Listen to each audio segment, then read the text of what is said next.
Bonjour, bienvenue à tous au webinaire d'aujourd'hui qui se prénomme donc Vivre avec l'acouphène et l'hyperacousie, un outil d'information pour tous qui est offert par le SUS de la capitale nationale. Donc, c'est une activité qui est gratuite, offerte dans le cadre de la mission universitaire du SUS de la capitale nationale et grâce au soutien de son service du transfert de connaissances et du rayonnement.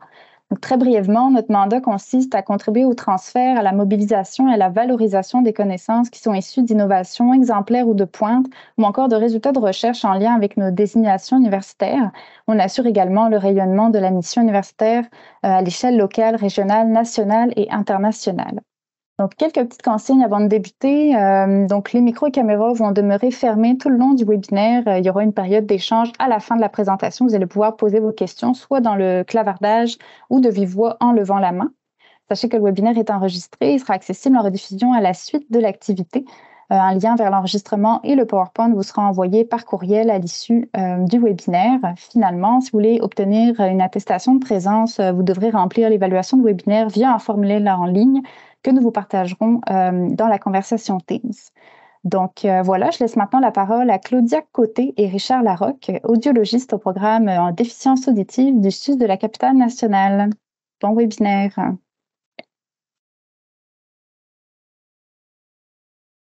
Alors, bienvenue à tous. Donc, je suis Richard Larocque. Vous voyez en orthèse ma collègue Claudia Côté, audiologiste. Alors, il nous fait extrêmement plaisir de vous accueillir tous. Vous êtes très nombreux, là. Je vois le chiffre monter chaque seconde. Donc, vous avez répondu avec beaucoup d'enthousiasme à notre invitation. Ce qui suggère que l'acouphène et l'hyperacousie est une problématique très présente dans vos milieux d'intervention. Alors, ce qui est notre cas ici à l'IRD-PQ, puisque bon an, mal an, on reçoit à peu près 250 usagers, là, toutes causes confondues, dans notre programme de déficience auditive. Et en 2022-2023, 75% donc des demandes étaient reliées de façon directe avec l'acouphène ou l'hyperacousie. Alors, ce qui démontre l'importance du sujet et de l'outil qu'on vous apprête à vous présenter.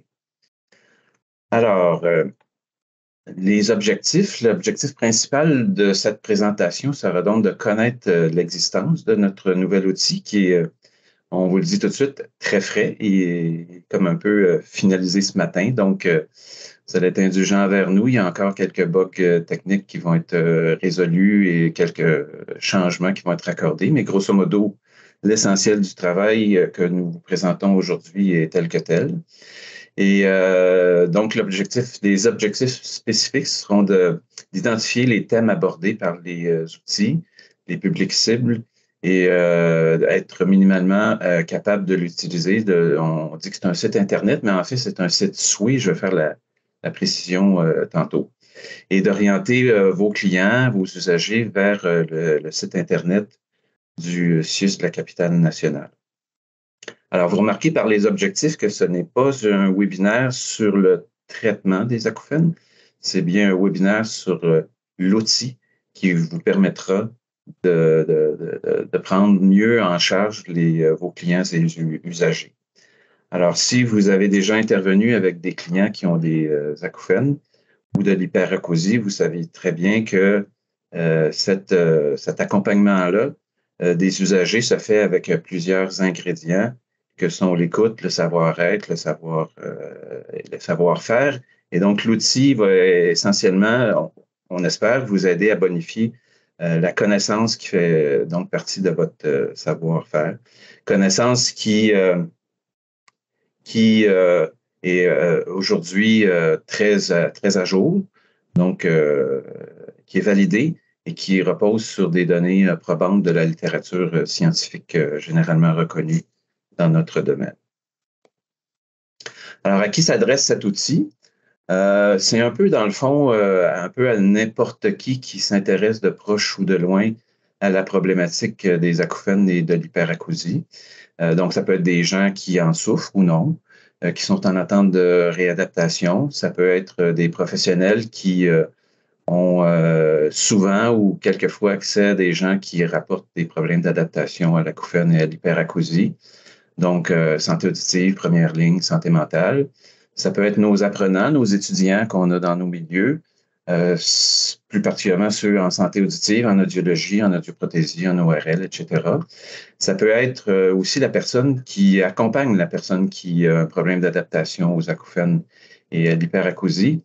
Et ce qui est très important de mentionner, c'est que c'est un outil qui, évidemment, vise les populations francophones. Alors, vous savez qu'il y a des millions de pages sur le web sur les acouphènes, le tinnitus, etc., mais très peu en français et très peu qui se sont donné la mission de regrouper tout ça dans un langage accessible presque à tous. Alors, donc, notre outil qu'on vous prépare, qu'on vous propose aujourd'hui, découle en fait d'un outil qui originait de 2009, qui avait été fait ici à l'IRD-PQ à Québec et qui, évidemment, en 2009, est un peu vieillissant en termes de connaissances, mais surtout vieillissant en termes de support parce que c'était sur un CD et qui n'est plus disponible. Donc, le contenu a été regroupé, visité, simplifié, vulgarisé par différentes personnes, dont principalement Mme Côté, qui prendra la parole tantôt, qui est vraiment la locomotive de ce projet-là. Moi-même, Christine Rancourt, qui est psychologue, et Louis-Marie Pouliot, qui a été un pilier de la version 2009, justement. Donc, l'application, on dit que c'est une application web qui va être accessible. On vous montrera tantôt comment y accéder. À travers le site CIUS de la capitale nationale, est en fait basé sur une technologie de Microsoft qui s'appelle Sway. Alors, Sway a des grandes qualités. La plus grande qualité, c'est que le contenu que vous voyez aujourd'hui, ce que vous allez voir sur votre ordinateur, est en fait aussi accessible sur des iPads, des tablettes, des téléphones portables, etc. Donc, ça, c'est vraiment un grand avantage. Ce n'est pas une application, donc ça va nécessiter, par exemple, si vous accédez d'une tablette, de procéder à travers votre furteur. Donc, c'est ça. Donc, c'est accessible presque à tous les écrans. Les petites limitations, on va toucher les limitations au fur et à mesure de la présentation, mais il faut comprendre qu'un Sway, c'est une immense page web qui peut être très, très longue. Donc, notre Sway, à nous, a 9 pages très, très longues qu'on peut utiliser avec des raccourcis ici et là, mais donc, ça impose certaines limitations. Alors, comment naviguer dans notre Sway ou dans notre micro-site web? Alors, il y a évidemment cliquer sur l'hyperlien, ça vous le savez déjà, on le fait tous depuis longtemps. Donc, quand on voit un passage qui est surligné, on peut cliquer là-dessus, puis ça nous amène à un autre contenu. Alors, on peut avoir aussi accès à la table de matière de la page sur laquelle on est en cliquant sur un petit icône ici qu'on voit qui va se situer en bas à droite de l'écran. Et donc, cette icône-là, lui, ne descend pas. Quand la page descend, il reste toujours là. Donc, on peut toujours avoir des raccourcis pour accéder rapidement à la table de matière de la section dans laquelle on est. Et finalement, il y a un bouton avec, ici, vous voyez le point d'interrogation et la flèche qui nous permet d'avoir accès à du contenu qui est généralement un petit peu plus spécialisé, un petit peu plus détaillé. Alors, la particularité de notre Sway, c'est qu'il ne faut pas cliquer sur le bouton. Il faut bien cliquer sur le lien hypertexte qui est à côté du bouton. Alors, on vous le rappellera lors de la présentation parce que moi-même, ce matin, j'ai fait l'erreur. Alors, qu'est-ce qu'on va retrouver dans notre site Sway? Alors, vous voyez ici, on y reviendra, là, évidemment. Grosso modo, qu'est-ce que l'acouphène? Qu'en est-il des traitements? Courte partie sur l'auto-évaluation. Comment l'acouphène devient-il un problème? Que faire? Sur différentes dimensions, tant audiologiques que psychologiques. Parce que, évidemment, il y a les deux contenus à l'intérieur de notre site, donc en audiologie et en psychologie. Et grand ajout sur l'outil de 2009, on touche dans cet outil l'hyperacousie. Donc, qu'est-ce que l'hyperacousie? Les causes, les stratégies de gestion, etc. Alors, vous remarquez peut-être qu'on ne mentionne pas la misophonie. On se garde cette bouchée pour la prochaine version de ce site. Alors, tout à droite ici, vous avez des rubriques complémentaires qui vous amèneront sur du contenu externe. Alors, vous avez ici la liste, je ne la relirai pas avec vous, mais sachez que c'est des liens externes et qu'en utilisant la technologie Swap, c'est possible que ce soit, en fait, c'est plus que possible, c'est certain que ce ne sera pas aussi rapide qu'un clic sur un site web standard. Donc, soyez patients. Ça nous ramène à l'Internet des années 90. Ça peut prendre quelques secondes, même peut-être 1 minute pour accéder éventuellement à des pages PDF qui sont tous téléchargeables et tous imprimables. En fait, l'ensemble de notre site est imprimable. C'est aussi une caractéristique du Sway. Alors, comment y accéder? Alors, vous vous rendez, on va le faire tantôt live, mais vous vous rendez à la page web du CIUS de la capitale nationale. Et sur la loupe, vous tapez soit acouphènes et hyperacousie ou mieux vivre avec l'acouphène et l'hyperacousie. Il y a une espèce de petit flottement, là, on verra où on en est, mais de toute façon, en tapant acouphène et hyperacousie, ça va vous amener à l'outil et probablement, parce que ça aussi, c'est un petit peu un flottement, au moment où on se parle, à une section qui va ressembler à ça. Et là, vous allez avoir l'hyperlien qui est en bleu ici, qui est cliquable et qui va vous amener à ce que nous allons vous présenter dans quelques minutes, plus dans le détail. Alors, avant de passer à l'exploration du site web, j'aimerais tout de suite faire les remerciements aux co-auteurs que j'ai déjà nommés et aussi à Mme Laverne, qui est modératrice de ce webinaire et aussi agente de planification qui a coordonné, dans le fond, les travaux de ce projet. Mme Desharnais, qui est technicienne en art graphique, Mme Tourville, qui est technicienne en administration, et un très chaleureux remerciement à notre agente administrative qui a mis beaucoup d'heures dans ce projet-là, Mme Michelle Chouinard. Alors, sans tarder, je cède la parole à ma collègue Claudia Côté qui va vous faire un petit tour guidé de l'ensemble de l'outil et un petit tour un peu plus détaillé d'une section ou deux pour vous montrer en fait le fonctionnement puis qu'est-ce qu'on retrouve à l'intérieur de cet outil-là. Alors, pour ma part, je vous remercie de votre participation, puis on se retrouve pour les questions à la toute fin de l'heure. Merci. Bon. Merci, Richard. Alors, je vais tenter de partager mon écran. Voilà.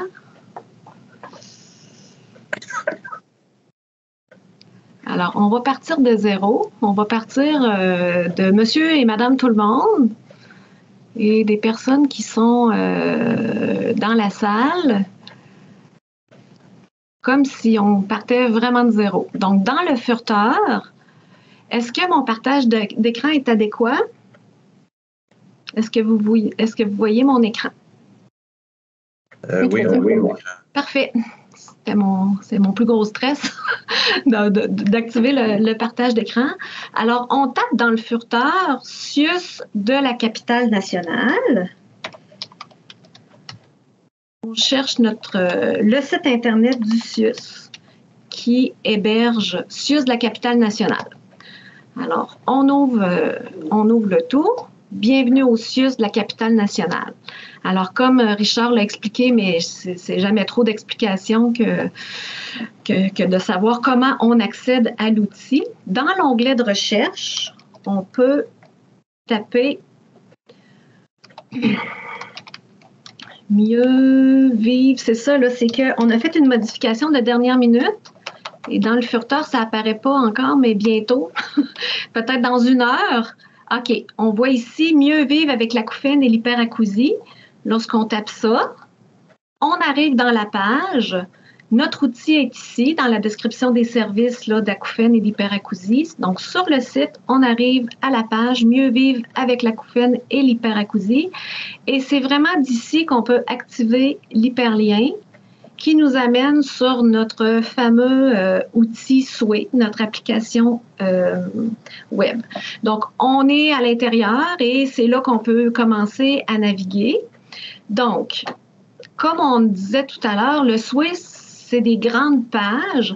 Alors là, je suis dans la grande page d'accueil du Souhait. Et si vous voyez mon curseur, la barre ici va descendre. Là. Donc, ça me montre un peu la longueur de la page. Donc, on va étudier ensemble la page d'accueil. Alors, la page d'accueil se décline ainsi. Ça explique un peu, ça situe un peu c'est quoi le projet, mais en fait, le projet, c'est de rendre en franco-québécois, accessible à tous, beaucoup de contenu qui est fiable. Parce qu'on dit souvent à nos patients, regardez des sites Internet fiables et non des blogs pour pas vous faire paniquer, mais on s'est dit, on va le faire, nous, le site qui est fiable. On sait au moins qu'on contrôle l'information qui est sur notre propre site. Fait que vous pouvez être en sécurité là, à ce niveau-là. Ça explique encore une fois comment parcourir le site et ça montre que tous les liens qui sont soulignés sont cliquables et l'icône qui est dans le bas de l'écran à droite, voyez-vous, quand on voit cette icône-là, dans le fond, on peut aller dans le bas de l'écran ici et ça rouvre ma très longue page et je peux aller rapidement accéder à l'endroit, par exemple, la bibliographie. OK, je tombe tout de suite dans l'endroit de la page de la bibliographie. Ça va plus vite que de dérouler toute la page. Donc, c'est le petit symbole là, qu'on voulait que vous saisissiez là, la portée de ce petit symbole-là. Donc, en bas de la page, ça montre les différentes sections de la grande page, mais le Souhait comporte plusieurs pages. Donc, et cette icône-là, dans tout le document, ça nous dit qu'on peut aller dans un contenu qui est plus détaillé encore. Donc, pour les gens qui ont besoin de gratter et d'en savoir beaucoup plus, il devrait être servi là, lorsqu'il arrive aux sections où il y a un point d'interrogation comme ça. Je vais vous les montrer à l'instant. Donc, toujours dans la page d'accueil, on voit les grandes pages là, qu'on va pouvoir défiler. Donc, ça commence par une première page, qu'est-ce que l'acouphène? Ça rouvre une grande page et avec différents sous-thèmes. Les sous-thèmes qu'on peut aller plus rapidement en allant cliquer dans le bas de l'écran. Ce qu'il faut savoir, c'est qu'il y a beaucoup de contenu. Donc, c'est dur de tout l'absorber en même temps. C'est pas quelque chose qui se regarde en une demi-heure, là. Au moment où on l'a conçu, l'outil, on l'a fait dans des pages PowerPoint puis des pages Word, là, mais le contenu écrit de tout l'outil, ça représente environ 160 pages d'écriture et d'images. Donc, c'est pratiquement un livre. Donc, on peut le parcourir puis le lire pendant beaucoup de temps, puis il va toujours avoir toujours du contenu plus détaillé. Donc, des heures de plaisir, si je peux le résumer ainsi. Donc, ici, on voit les différents thèmes. Donc, selon les thèmes qui nous intéressent le plus, on peut aller directement cliquer sur un lien qui est souligné, un hyperlien, pour développer une page. Puis, une fois dans la page, on descend la page, puis on va voir d'autres contenus. Donc, si on regarde les différents thèmes, qu'est-ce que l'acouphène? On commence cette section-ci en racontant une histoire. On raconte l'histoire de comment on en est venu à savoir que l'acouphène, au départ, on pensait que c'était un problème d'oreille parce qu'on l'entend dans notre oreille, mais qu'au fil des années, on a compris que l'acouphène, c'est un problème du cerveau. Donc, ça raconte un peu toute l'histoire, comment on en est venu à penser que ça passait d'un problème d'oreille à un problème de cerveau, puis comment on comprend la façon dont ça affecte le cerveau aujourd'hui. Donc, c'est une longue histoire qu'on raconte. On aborde évidemment les causes d'acouphènes. On fait une section sur les somatosons. On regarde, pour les gens qui en ont besoin, une section sur l'anatomie très détaillée du système auditif, comment le son est transformé en électricité et tout ça. Ensuite, on a une section sur les hypothèses de l'acouphène. Donc, ça va être notre première section. Mais si moi, je veux tout de suite aller comment l'acouphène devient un problème ou aller directement à l'endroit où ça parle du stress ou quoi faire, je peux aller décider dans n'importe quel ordre où est-ce que je veux aller dans mon site finalement. Puis vers la fin, on a toute une section sur l'hyperacousie. C'est surtout l'hyperacousie d'intensité dont on traite là-dedans. On parle un petit peu des autres formes d'hyperacousie, là, mais c'est surtout l'hyperacousie d'intensité là, qu'on voulait vraiment faire une section avec des outils et tout ça. Donc, je suis toujours dans la page d'accueil. Et j'ai eu un aperçu des grandes sections de mon outil d'information. Si je continue à dérouler ma page d'accueil, j'ai une section qui s'appelle « Accéder rapidement à des outils pratiques ». Alors, dans cette section-là, on a regroupé toutes sortes d'applications. Si je clique dessus, dans le fond, vous allez voir, ça m'amène à une page externe. Tantôt, Richard expliquait que ça amène à des pages externes, mais c'est des pages externes qu'on a conçues, nous aussi, là. Mais c'est des pages où est-ce qu'on a un petit message comme ça. On dit que oui, on fait confiance au site Internet et ça rouvre une page PDF où est-ce qu'il y a du contenu supplémentaire. C'est là où on parlait d'être patient parce qu'avant que la page apparaisse, ça peut prendre quelques secondes, mais elle apparaît. Fait que là, on attend.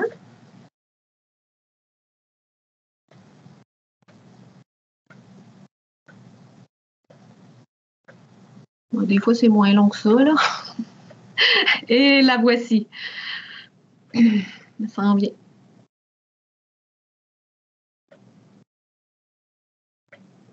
Pendant que ça s'en vient, je vais continuer à expliquer qu'on a fait une section qui s'appelle les applications et on les a regroupées. Parfois, pendant qu'on est dans le soin, on dit vous pouvez vous référer à la page des applications si vous voulez avoir des applications pour telle chose. Parce que à certains moments, on va parler de la relaxation, d'autres moments, on va parler de la thérapie sonore, puis des applications qui peuvent être utilisées pour faire sa propre thérapie sonore et tout ça. Fait que ça nous ramène à la section des applications, mais on a aussi décidé de faire une section où toutes les applications qu'on vous présentait étaient là. Donc, lorsqu'on va dans les pages externes comme ça, qui sont des PDF, voyez-vous, cette page-là sur les applications contient 31 pages, en fait, et on a découpé ça en applications pour méditer et mieux dormir, applications pour la gestion du stress et de l'anxiété, applications pour s'exercer à la gestion du stress par la pratique de la cohérence cardiaque, applications de thérapie sonore pour gérer l'acouphène, applications de thérapie sonore pour gérer l'hyperacousie. Donc, c'est pour vous montrer qu'on est quand même allé faire un tri sur des applications qui sont disponibles dans l'App Store et Google Play. De temps en temps, ils sont juste disponibles dans l'un des deux, mais il y en a quand même assez pour pouvoir plaire à beaucoup de monde. Puis comme on sait, des applications, c'est des outils qui sont superbes, mais des fois, ils apparaissent, des fois, ils disparaissent, des fois, ils cessent d'être pris en charge et on en a mis quelques-unes ici, des applications, mais c'est certain qu'il y en a beaucoup d'autres, puis d'autres qu'on connaît probablement pas encore, mais c'est pas quelque chose qui est fixe dans le temps. Ça bouge, mais au moins, on a un bon point de départ ici avec des applications qu'on a validées, qu'on a testées et qu'on sait qui ont un certain bon sens, assez en tout cas pour le recommander à l'auditoire. Donc, quand on présente une application comme ici, Petit Bambou, ça c'est quelque chose qui est quand même très connu. Donc, on fait un bref descriptif de l'avantage et des inconvénients de l'app. Comme ici, on voit, bon, l'application aide à apprendre à méditer. Des fonctions de base sont gratuites et des fonctions supplémentaires peuvent être achetées. Fait que ça donne un petit aperçu et ainsi de suite pour toutes sortes d'applications. Headspace, qui est une application aussi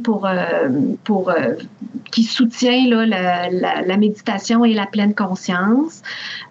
Une autre application ici, etc., des applications pour soutenir le sommeil, des applications pour soutenir la gestion du stress et l'anxiété, des applications pour faire des exercices de gestion du stress par la cohérence cardiaque. Il y en a plusieurs types, donc les gens, on va avoir beaucoup de temps à aller les explorer puis choisir celle qui leur convient le mieux. On a aussi les fameuses applications qui sont très complètes, qui sont fournies par certaines compagnies, Widex, Resound, où est-ce qu'on a on a de la thérapie sonore, on a de l'information là-dedans et on a des méditations guidées ou des relaxations guidées. Donc, on les a mis avec un bref aperçu. Donc, ça montre, entre autres, là, un aspect du souhait. Ensuite, on tombe dans les possibilités d'application pour faire de la thérapie sonore pour les acouphènes et l'hyperacousie. Donc, des heures de plaisir à voir si on veut aller dans une voie juste de l'enrichissement sonore ou faire de la neuromodulation avec du son. Il y a des applis pour ça, comme par exemple ici, là, je peux m'arrêter ici sur Tinnitus Play. Il y a quelque chose qui est très populaire là, dans ces années-ci là, avec le traitement des acouphènes, c'est de faire de la neuromodulation. Il y en existe de la bimodale, mais il y en existe de la sonore seulement. Bien, ça, c'est une appli qui permet d'explorer cette voie-là pour quelqu'un qui voudrait l'explorer, par exemple. Donc, quand je vous dis qu'il y en a pour longtemps à s'approprier tout le contenu, il est là le contenu, il faut juste l'explorer et en prendre possession. Donc, quand j'ai terminé d'explorer un PDF, dans le fond, je referme tout simplement mon PDF et je reviens où j'étais dans mon souhait. Donc, si je veux accéder rapidement à l'outil, l'écoute sous toutes ses formes, donc ça, c'est la façon qu'on peut présenter toutes les formes d'écoute qui sont possibles pour faire de la thérapie sonore. Donc, on fait le tour, les écouteurs à conduction osseuse qui ont plein d'avantages, les bandeaux pour le sommeil, les haut-parleurs d'oreiller, les earbuds, les petits pods là, qui permettent de faire la thérapie sonore directement aux oreilles ou sur une table, des haut-parleurs Bluetooth et tout ça. C'est un autre exemple de contenu qu'on a. Donc, si je referme ça, je reviens où est-ce que j'étais dans ma page d'accueil. Et pour en savoir encore plus, ce sont des rubriques, encore une fois, qui sont avec des contenus plus compliqués, mais qui peuvent être très pratiques quand on fait du counseling ou quand on veut comprendre des concepts. Hein. Maintenant, avec les nouvelles théories, c'est quoi l'acouphène, comment ça se fait que ça se manifeste. C'est un exemple. La réorganisation corticale, c'est un concept qu'on doit comprendre si on veut l'expliquer, puis carrément le comprendre si on veut comprendre comment ça se fait que c'est un phénomène du cerveau. Donc, si je rouvre cette page-là sur la réorganisation corticale, je vais avoir un contenu qui est plus élaboré, donc qui explique c'est quoi le phénomène, pourquoi ça fait... quelles raisons ça fait qu'on entend l'acouphène dans la région de l'audition qui est la moins bonne. On a, mettons, des images qui vont supporter le counseling, comme ici. C'est un exemple d'image pour illustrer ce concept-là. On voit dans cette image-là, par exemple, on voit une cochlée là, qui est intègre avec toutes les cellules là, qui sont présentes et la même représentation du cerveau qui gère tout cet organe-là. Et on voit tout de suite à côté, ici, il y a une déficience dans mon organe de l'ouïe. Comment ça se gère au niveau du cerveau? Je vois qu'il y a une réorganisation de l'espace du traitement du son. Hein, il n'y a pas de partie du cerveau qui se détruit ou qui s'éteint lorsqu'on a un problème au niveau de l'organe de l'ouïe. Mais par exemple, c'est une image qui peut aider les gens à comprendre comment ça se fait que quand mon organe de l'ouïe s'endommage, qu'il y a une partie qui fonctionne plus, comment mon cerveau se réorganise, puis ça fait des phénomènes ça fait des phénomènes comme se mettre à entendre des sons aberrants comme les acouphènes et se mettre à entendre le son trop fort pour ce qu'il est, là, que le son devient graduellement trop fort, trop vite. Donc, ça permet de soutenir des explications, de les comprendre, ou bien, comme intervenant, d'avoir des images qui soutiennent les explications de ces phénomènes-là qu'on comprend mieux aujourd'hui. Alors, quand j'ai fini d'aller dans le détail dans une section comme ça, je peux la refermer et continuer vers d'autres sections. Donc, dans la section « En savoir encore plus », c'est vraiment des thèmes qui sont plus spécialisés, comme la neuromodulation, j'en parlais un petit peu tantôt. C'est quoi la neuromodulation? Je veux en savoir plus parce que, comme intervenant, j'en entends parler, mais je ne sais pas trop c'est quoi. Je peux aller cliquer là-dessus. Puis là, ça explique un peu c'est quoi la neuromodulation. La neuromodulation, c'est très lié avec la synchronisation neuronale. Donc, si je veux en apprendre sur la synchronisation neuronale, par exemple, je peux encore cliquer puis aller encore plus en profondeur, puis aller voir c'est quoi la synchronisation neuronale. Pourquoi la synchronisation neuronale, c'est un phénomène qui fait que c'est dur de traiter les acouphènes. Comment ça se fait que les acouphènes sévères, pourquoi les acouphènes sévères versus les acouphènes plus légers, qu'est-ce qui se passe avec la connectivité entre les différentes zones du cerveau. Donc, c'est des contenus qui sont beaucoup plus 2020. C'est des contenus qui n'étaient pas dans notre ancien outil, mais lorsqu'on parcourt, on peut aller beaucoup plus en profondeur là, dans ces contenus-là. Donc, c'est pour vous montrer, dans le fond, je vous montre quelques pages ici et là pour vous montrer les grandes possibilités de contenu que ça contient.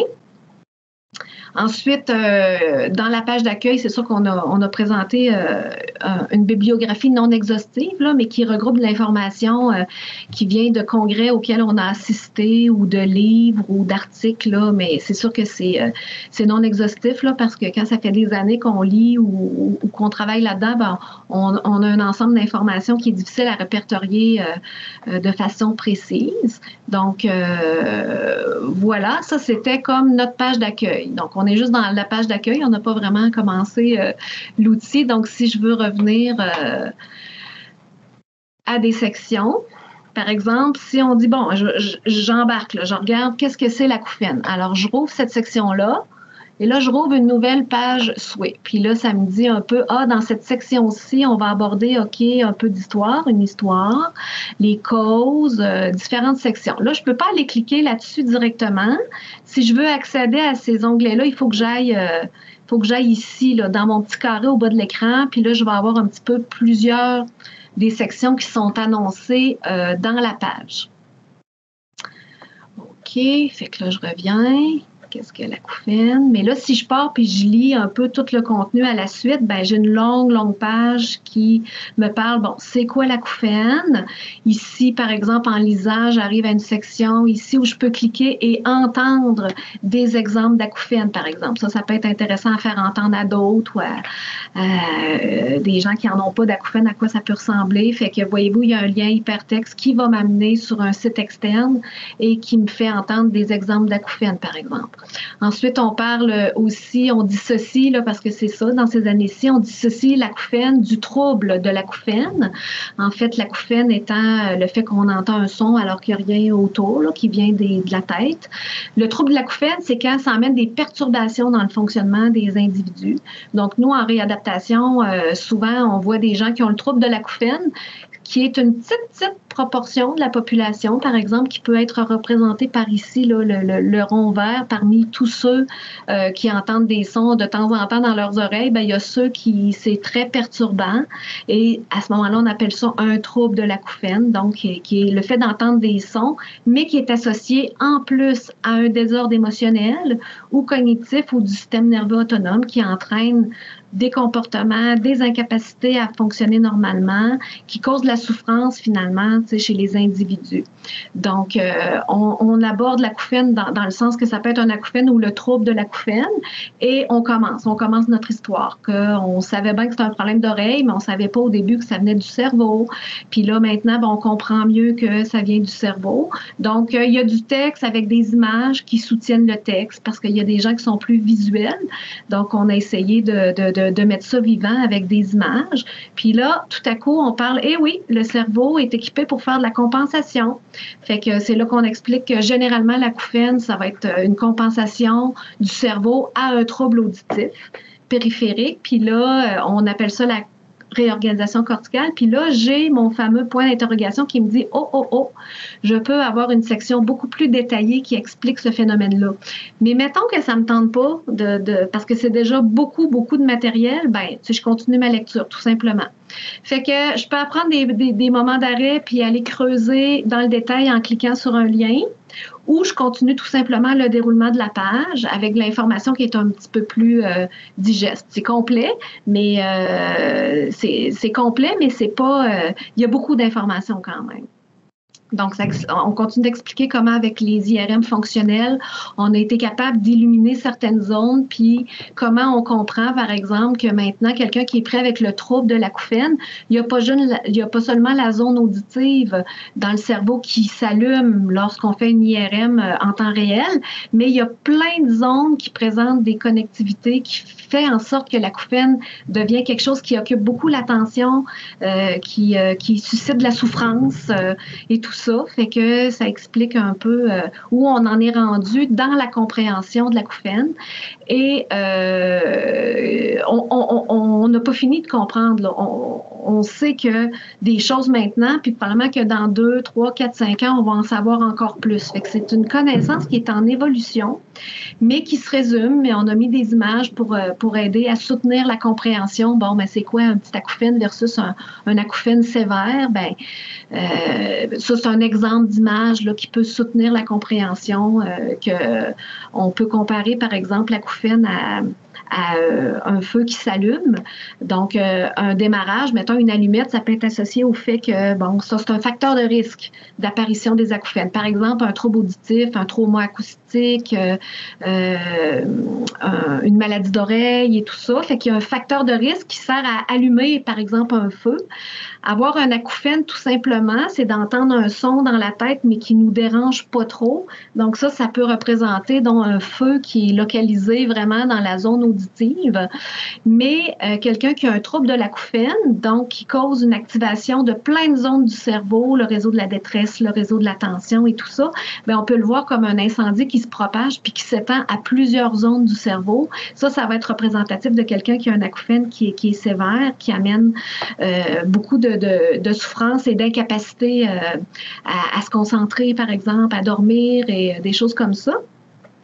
Et ça explique en même temps qu'une fois que le facteur de risque a contribué à initier l'acouphène au niveau du cerveau, après ça, on peut l'éteindre, le feu de l'allumette, là, puis quand le feu est pris au niveau du cerveau, bien, il s'alimente de lui-même, il se propage par lui-même. Puis, c'est ça, on n'a plus besoin du facteur de risque qui était à l'origine, puis il est vraiment installé dans le cerveau, puis... fait que c'est ça, c'est du texte, c'est des images qui peuvent aider à représenter un peu, à comprendre comment ça fonctionne l'acouphène, là, que quand même qu'on se coupe le nerf auditif, là, pourquoi l'acouphène continue dans le cerveau, mais c'est parce qu'une fois qu'il est installé dans le cerveau, il s'alimente lui-même, puis il se fait de la connectivité avec d'autres zones, puis plus il y a de la connectivité, plus ces zones-là, ils se synchronisent, puis plus ils sont synchronisés, plus l'acouphène est permanent. Dans le fond, plus c'est difficile de s'en débarrasser, mais il y a quand même toutes sortes de trucs qui sont mentionnés dans d'autres parties du document pour soutenir, dans le fond, là, bon, notamment dans la section « Quoi faire », il y a plein d'outils pour savoir, bien, maintenant, qu'est-ce qu'on fait avec ça, comment on oriente nos pensées, comment on utilise le son pour aider à diminuer tous ces inconvénients-là. Donc, je continue la lecture de ma page, tout simplement, je descends, puis là, il y a différentes sections. Oups! J'ai mon point d'interrogation, ça veut dire qu'ici, je peux avoir du contenu plus spécialisé sur un aspect. Donc, si je clique à l'intérieur, vous pouvez faire confiance au souhait, il n'y a pas de problème, il n'y a pas de virus dedans. Je dois patienter quelques secondes, mais ça va m'ouvrir une nouvelle page avec un contenu détaillé. Fait que dans le fond, je pense que là, on commence à comprendre comment il fonctionne notre outil. Fait que là, on attend. Peut-être que là, je n'attendrai pas parce que la période de questions s'en vient. Mais on comprend que ça nous amène à un contenu un petit peu plus détaillé, encore une fois, avec du texte et des images. Fait que c'est comme si on peut aller à la lecture qui est plus de surface, puis on peut aller à une lecture qui est un petit peu plus en profondeur quand on est mordu de comprendre, puis qu'on a besoin de comprendre plus, bien, il y a du stock là pour nous satisfaire. Donc, on parle des somatosons avec les images, ce sont des exemples. Ensuite, on tombe dans l'anatomie détaillée. Mais détaillée, là, c'est vraiment détaillé. Donc, on peut vraiment comprendre comment ça fonctionne, le système auditif central, les relais nerveux, comment ils fonctionnent les relais, comment ça fonctionne. On a une petite vidéo ici là, qui montre là, la décharge électrique, hein, l'activité neurale. Dans le fond, là, c'est un taux de décharge. Mais le taux de décharge, il est très important lorsque on essaye de comprendre comment on se met à entendre trop fort avec l'hyperacousie ou comment on se met à entendre les acouphènes. Bien, c'est le taux de décharge, finalement, là, qu'on voit dans cette vidéo-là, qui a un impact là-dedans, là. Donc, la perception d'acouphène ou la perception que les sons sont trop forts tout d'un coup, ça a le rapport avec un certain taux de décharge. Donc, c'est expliqué du mieux qu'on a pu, en fait, trouver la façon de l'expliquer, montrer, bon, ben, que tout organe vivant a une activité électrique spontanée, mais après ça, sous l'effet du son ou sous l'effet de quelque chose, il se crée une activité que le cerveau est capable de lire, d'interpréter. Mais quand cette hyperactivité-là se passe, là, dans l'intérieur du système auditif, ben ça fait que le cerveau entend de l'acouphène. Donc, c'est une façon là, d'expliquer tout ça. La théorie de l'augmentation du gain central, c'est vraiment une théorie qui est très populaire dans les hypothèses de création des acouphènes. Donc, on a fait une section qui est vraiment dédiée à ça aussi pour aller expliquer comment ça se passe. On a essayé de trouver des images pour visualiser c'était quoi ça, cette théorie-là qui est très populaire, la théorie de l'augmentation du gain central. Donc, il y a comme encore une fois une petite histoire qui explique un peu comment on part de l'anatomie, comment les synapses ou les neurones qui s'attachent aux cellules ciliées dans l'oreille interne, comment ils commencent à se détruire, à s'user et à créer des phénomènes qui font en sorte que tout à coup, le cerveau se met à augmenter l'activité électrique des sons. Fait que les sons nous paraissent à la fois plus forts quand on entend des sons, mais quand il n'y en a pas du tout de son à l'extérieur, on entend des sons à l'intérieur. Donc, c'est du contenu explicatif là, pour ces théories-là qui, là, maintenant, en 2022-2023, comment on comprend l'acouphène, mais ça se pourrait que ça évolue dans le temps. Puis, à ce moment-là, on va mettre à jour notre outil pour mieux comprendre. Donc, on parle des hypothèses, les principales hypothèses. Il y en a comme 3, là, des principales hypothèses là, de comment on comprend, comment s'installe l'acouphène au niveau du cerveau. Puis encore une fois, on peut descendre en profondeur. Donc, là, ça vous a montré quelques pages. On peut peut-être aller dans l'onglet « Quoi faire ». Là, il y a beaucoup de choses sur le stress, auto-évaluer mon stress, des stratégies pour gérer le stress, des stratégies de base pour améliorer le sommeil. Donc, il y a beaucoup d'outils là, qui peuvent servir et tous les outils ne servent pas aux mêmes patients, dans le fond. Hein. Il y a des patients qui sont plus...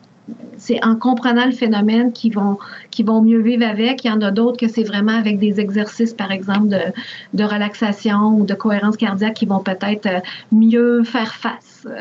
Donc, on le sait, là. Mais là, il devrait en avoir pour pas mal tous les goûts. Je pense que ça répertorie quand même pas mal de stratégies qu'on peut offrir. Et quand on arrive dans la section de l'hyperacousie, un autre exemple. Donc, on a mis beaucoup déjà directement dans l'outil des stratégies de gestion de l'hyperacousie, des explications beaucoup, mais aussi déjà des stratégies. Donc, les stratégies sont nommées, les gens, ils peuvent en trouver qui vont faire leur affaire. Vous, comme intervenant aussi, vous pouvez dire, ben, je suis avec un patient, est-ce que j'ai vraiment fait le tour de toutes les stratégies? Comment qu'on fait ça de la thérapie sonore, de désensibilisation? C'est écrit, on a une section vraiment là-dessus. On a des graphiques pour soutenir les explications, hein, que le niveau qui n'est pas confortable, quand on fait de l'hyperacousie, par exemple, c'est pas nécessairement un niveau qui est dangereux. Donc, il faut séparer ces concepts-là. Qu'est-ce qui est inconfortable puis qu'est-ce qui est vraiment dangereux? Donc, on a des images pour soutenir ce genre d'explications-là.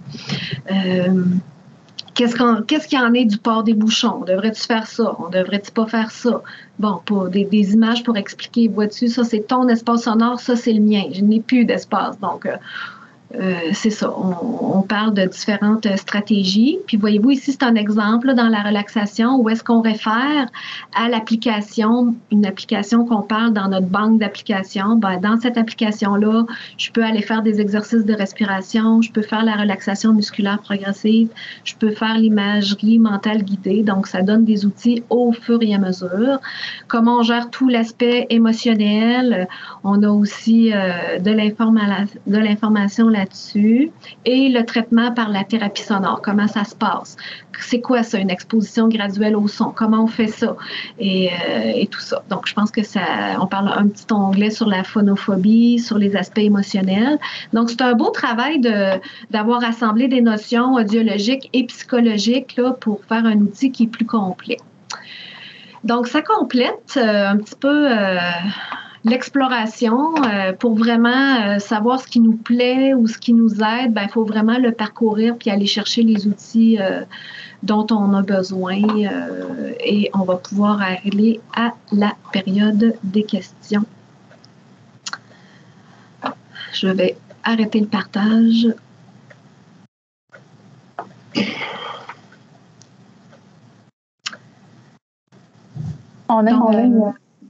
On On a une main levée, puis on a des questions dans le chat. Fait que je vais activer le micro de Caroline Pouliot. Allez-y, vous pouvez activer votre micro, je vous ai donné l'autorisation. Oui, est-ce que vous m'entendez? Oui. Merci beaucoup. J'ai juste très, très hâte de lire tout ça. C'est captivant. Moi, je suis psychologue et je suis porteuse d'acouphènes. Je ne dirais pas que j'en souffre, mais je vis avec ça depuis une vingtaine d'années. J'ai comme on en entend parler plus dernièrement, j'ai été consultée, puis on m'a expliqué un peu ce que c'était, puis on m'a demandé comme psychologue si on pouvait me référer du monde.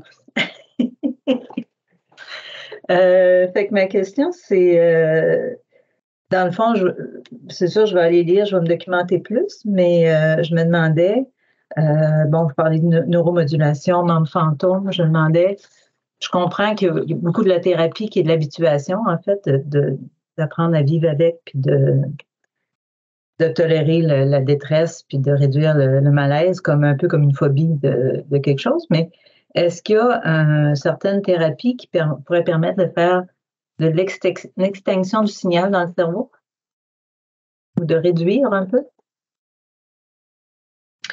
En fait, oui. Okay. Richard, je vais y aller, puis si tu veux compléter, en fait, c'est ce qu'on travaille quand on peut moins percevoir le stimulus. C'est sûr qu'en audiologie, on travaille ça. Hein? S'il y a une perte d'audition à compenser, s'il y a un silence artificiel qui s'est créé par la perte d'audition, bien, c'est sûr qu'on essaie d'aller le combler. Fait que oui, c'est ce que nous, on appelle ça en audiologie, là, tout l'aspect de l'enrichissement sonore, la thérapie sonore et l'amplification de la zone morte ou affectée. Là. Fait que oui, il y a des stratégies de ce type-là pour essayer de moins percevoir le signal de l'acouphène. Je ne sais pas si ça répond à votre question. C'est le pendant qui fait pas tellement partie de la thérapie cognitive ou de la thérapie d'engagement ou cognitivo-comportementale et tout ça, là, qui travaille plus sur les pensées, sur l'habituation. Mais en audiologie, c'est sûr que c'est pour ça qu'on a présenté quelques applications aussi de thérapie sonore là, qui permettent souvent il y en a là-dedans qui permettent d'aller mesurer à peu près la fréquence et de l'acouphène, puis d'appliquer un son qui devrait permettre de diluer le son de l'acouphène à travers le son qui est émis par l'application. Puis oui, on essaye, c'est sûr qu'on essaye, on tente là, de diminuer la perception, mais ce qui est possible souvent, mais ce qui n'est pas possible, c'est de l'enlever complètement à l'acouphène. Les gens, c'est ça qu'ils espèrent, mais on n'y arrive pas. Fait que oui, il y a une certaine forme d'habituation, puis de comprendre comment ça a créé ma détresse et tout ça, mais la partie audiologique de ça, ou la partie thérapie sonore ou amplification, c'est sûr que c'est un aspect en audiologie qu'on est là pour essayer ces choses-là, et ça complémente là, ce qu'on travaille au niveau de la thérapie cognitive. Là. OK. Parce que, ouais. Il y a la thérapie cognitive, mais je vois qu'il y a aussi en tout cas, moi, dans les recherches que j'avais faites, là, le MDR qui est utilisé, qui est une technique qu'on utilise habituellement pour le stress post-traumatique, mais qui est aussi, il y a des protocoles qui existent pour le membre fantôme.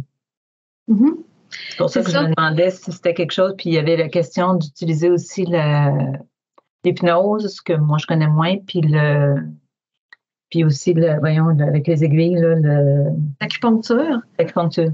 C'est ça. C'est sûr que nous, on travaille dans un centre de réadaptation, dans un programme d'efficience auditive. Fait que audiologistes et psychologues, on travaille ensemble, mais on travaille sur des choses qu'on connaît. Hein? C'est sûr que l'acupuncteur, lui, il va essayer de traiter l'acouphène avec des aiguilles.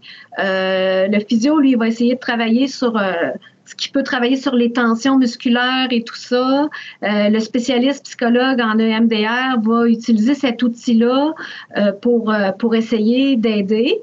Si ici, on a un psychologue un jour qui possède cette méthode-là, va sûrement l'essayer. Nous, actuellement, c'est pas un service qu'on donne parce qu'on n'est pas expert de cette façon-là. Donc, nous, ici, c'est plus la thérapie cognitive comportementale, la thérapie d'engagement et d'acceptation et d'engagement, la pleine conscience, tout ça. Puis en audiologie, on creuse là, les techniques, puis on essaye des appareils, puis des masqueurs d'acouphènes et tout ça. Fait qu'on travaille avec ce qu'on connaît. Donc, le reflet du souhait, c'est le reflet des gens qui sont psychologues et audiologistes qui ont mis un peu les choses qu'ils connaissaient bien dans le souhait, mais c'est vrai qu'on ne parle pas d'acupuncture là-dedans parce on ne peut pas se prononcer là-dessus parce que ce n'est pas notre domaine d'expertise. Fait que, mais les thérapies alternatives, c'est sûr là, qu'il y en a qui conviennent puis qui aident les gens. Là. Fait que nous, on est allés dans les domaines qu'on possède, qu'on connaît et qui sont dans les données probantes de nos professions. Ce qui fait que l'outil, il y a beaucoup d'informations, mais c'est vrai que ça ne dit pas comment faire de l'EMDR avec les gens qui ont des acouphènes, comment ça peut les aider. Mais avec vous, si vous prenez des patients et vous avez ces techniques-là, ça peut sûrement aider. Là. Et si je peux compléter, il y a une section du souhait qui décrit un peu l'état de la connaissance par rapport à tout ce qui a été analysé via la lorgnette des méta-analyses. Donc, par exemple, je sais que l'acupuncture, il y a déjà eu une méta-analyse dans les années 90 qui n'a pas été rafraîchie, mais vous allez voir l'ensemble de ce qui ressort comme étant plus ou moins efficace, là, peu importe les conclusions. Via la lorgnette des méta-analyses. Là, je me souviens plus c'est quelle section, là, mais c'est... c'est la section où en sont les traitements. C'est ça. Qu'en est-il des traitements? Il y a une grande page là-dessus. Merci infiniment. Bravo. Je laisse la chance aux autres. Merci. On a d'autres questions en clavardage, notamment sur quelles sont les brochures d'informations récentes sur l'acouphène pour la clientèle. Brochure papier, dans le fond, c'est ce que je comprends. Oui, je pense, des brochures d'information, mais qui sont d'actualité, qu'on pourrait potentiellement transmettre à la clientèle lors de visites. Ben, c'est sûr que nous, par rapport à ce qu'on parle aujourd'hui, il n'y a pas de version papier. Là. On y va carrément dans électronique, mais tout est imprimable. Donc, si vous voulez utiliser en petite partie certaines de nos pages, allez-y, c'est libre de droit.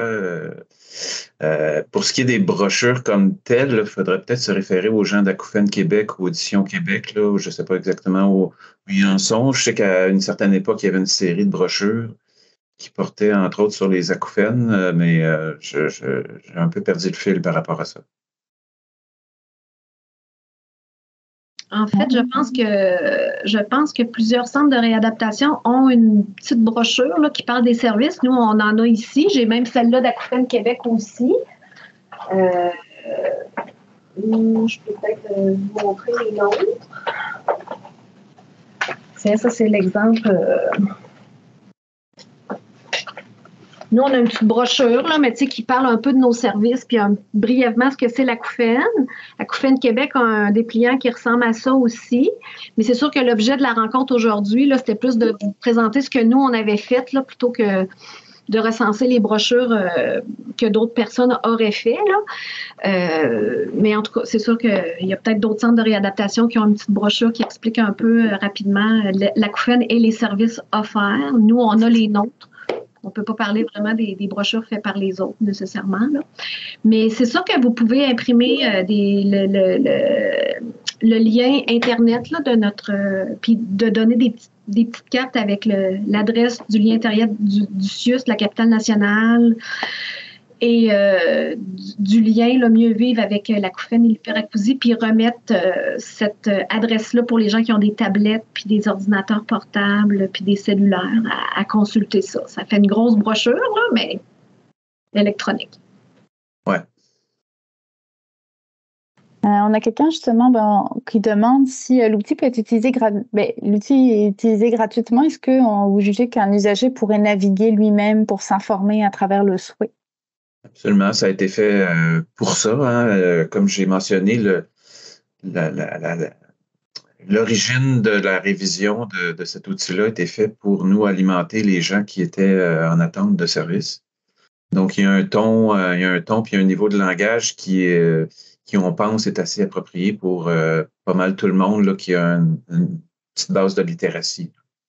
C'est sûr que si on clique sur les liens, puis bon, là, on rentre dans le spécialisé, mais si on peut en faire une lecture plus superficielle qui, je pense, peut avoir une grande utilité pour quelqu'un qui est en attente de service.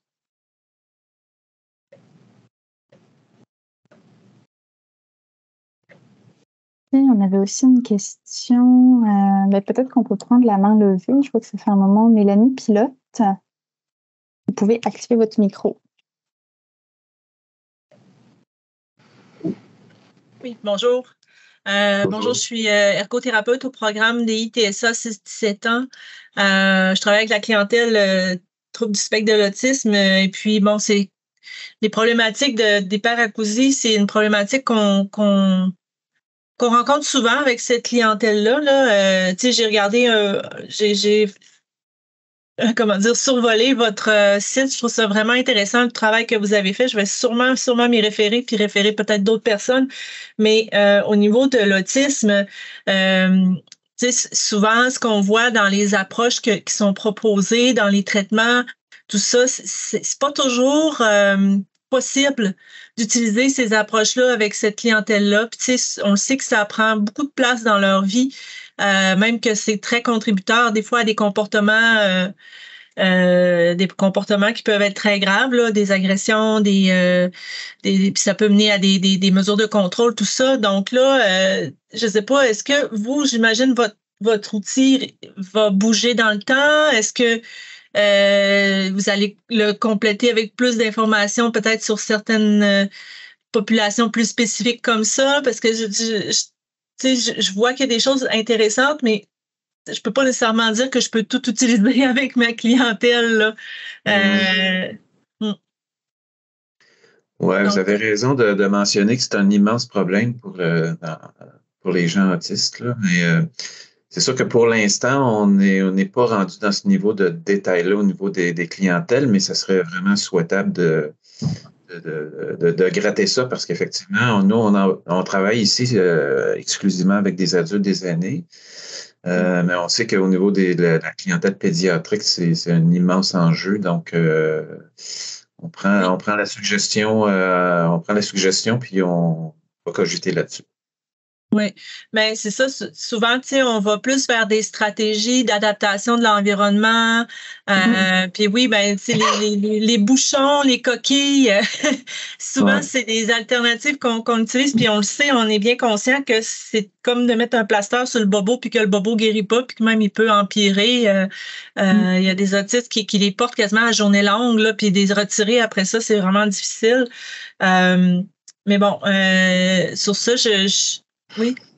Ben, vous avez raison. Vous avez raison. Puis, tu sais, l'autisme non plus, on la guérira pas, là, comme on. Non, effectivement. On guérira pas. Tu sais, c'est un syndrome, tu sais, puis vous le savez, hein, c'est des mesures d'adaptation, puis c'est bien correct. C'est comme ça, c'est une clientèle particulière. Puis nous autres aussi, des fois, on a des gens TSA qui consultent. Puis c'est sûr que c'est un problème qui vient avec tout le TSA, fait qu'on essaye de mettre en place des stratégies puis tout ça, mais vous avez raison, des fois, il faut y aller par des mesures, vraiment des mesures adaptées, parce que l'autisme, c'est un ensemble de choses, puis on doit en tenir compte, là, tu sais, c'est vrai que notre outil parle pas spécifiquement de ça, mais je comprends très, très bien ce que vous voulez dire, puis les mesures adaptées dans ce cas-ci, tu sais, c'est bien correct parce que c'est un problème qui est 360 degrés, là, il y a plusieurs facettes dans ce problème-là. C'est pas un problème qui est unique comme des gens qu'on va plus voir ici dans le programme qui est vraiment auditif, là, qui n'ont pas l'autisme. C'est vrai que c'est une autre approche, puis je pense que justement, c'est pas pour rien que vous êtes travaillé en équipe interdisciplinaire avec des ergothérapeutes, justement, pour voir la problématique dans son ensemble. Mais effectivement, les gens qui ont des traumatismes crâniens, puis les gens qui ont de l'autisme, là, c'est des sujets différents. Puis oui, ça serait notre souhait et notre espoir de bonifier. D'ailleurs, le souhait est un outil qui permet de rajouter des cartes tout le temps. Si on peut ou on veut en rajouter, fait qu'on espère l'alimenter puis qui touche des problématiques plus spécifiques encore comme ça va nous aider tout le monde. Puisque l'heure approche, je me permettrai, parce que je vois le fil de la discussion ici sous mes yeux, puis il y a beaucoup de questions sur la disponibilité de cet outil-là. Je veux juste ajouter qu'il est disponible maintenant. Comme on se parle, là, il est sur le site, mais il va effectivement progresser au fil des semaines, des mois, mais tout ce qu'on a vu tantôt est disponible au grand public sans frais dès maintenant.